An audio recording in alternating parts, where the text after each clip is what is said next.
Velkou skupinou onemocnění, kde se pozitivně uplatňují aplikace nízkofrekvenční pulzní magnetoterapii, jsou onemocnění oblasti dutiny ústní, nosohltanu, sinusu a oblasti čelisti jako takovému. To znamená záněty parodontu, bolesti zubů, záněty středního ucha, záněty dutin a rýma.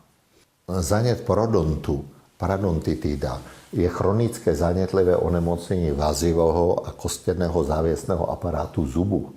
Pokud se neléčí, tak postupně dochází k ústupu dásny, odhalování zubních krčků, k posunům, uvolňování zubu a k jejich ztrátě. Prvním nejčastějším projevem je otok, zarudnutí dásní, krvácivost dásny a podobně, případně zápach z úst.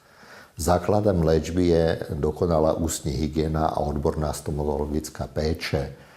Součástí celkové péče může být i aplikace nízkofrekvenční pulzní magnetoterapie, která může doplňovat tuto cílenou stomatologickou péči. Uplatní se hlavně protizánětlivý efekt, protiotokový, hojivý efekt, vazodilatační.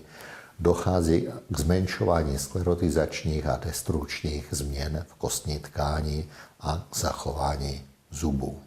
Bolesti zubů patří mezi velice časté onemocnění a potíže, které jsou způsobeny poškozením zubů, zubním kazem, odlomením kousku zubu a podobně, poruchami skloviny, postižením nervu zubního, zánětem alebo postižením měkkých tkání kolem zubu. Bolest se může z místa poškození šířit do dalších oblastí hlavy a vždycky je důležitá prvotní stomatologická odborná péče a ošetření. Nízkofrekvenční pulzní magnetoterapii Biomag používáme v akutní fázi jako doplnění celkové analgetické léčby a po ošetření ještě k urychlení vstřebávání otoku zánětu a k podpoře hojení.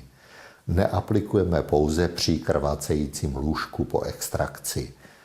Jinak je magnetoterapie výborně využitelná hlavně jako protibolestivá léčba a dohojovací regenerační péče. Nachlazení, rýma, katary horní cest dýchacích jsou po celém světě nejčastější příčinou infekčních nemocí a často vedou k druhotným závažným komplikacím. U dětí například ke zánětům středu uší a podobně. Ucpaním Eustachové trubice při viróze se omezuje drenáž středouší a virová infekce indukuje zánětlivé procesy uvnitř středouší a případně na to nasedá další bakteriální superinfekce. Aplikace nízkofrekvenční pulzní magnetoterapie Biomag využíváme od začátku vzniku potíží, hlavně k uvolnění neprůchodnosti Eustachové trubice pro otok sliznic.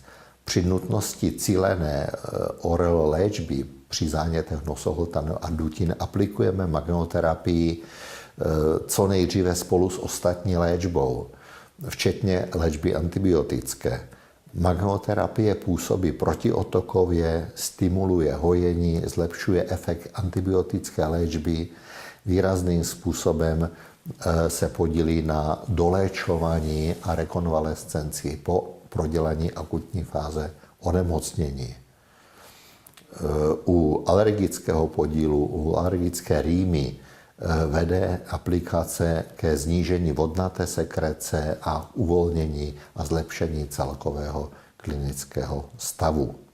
Aplikujeme lokálně na oblast dutin, na oblast krku, většinou pomocí selenoidu nebo diskového aplikátoru.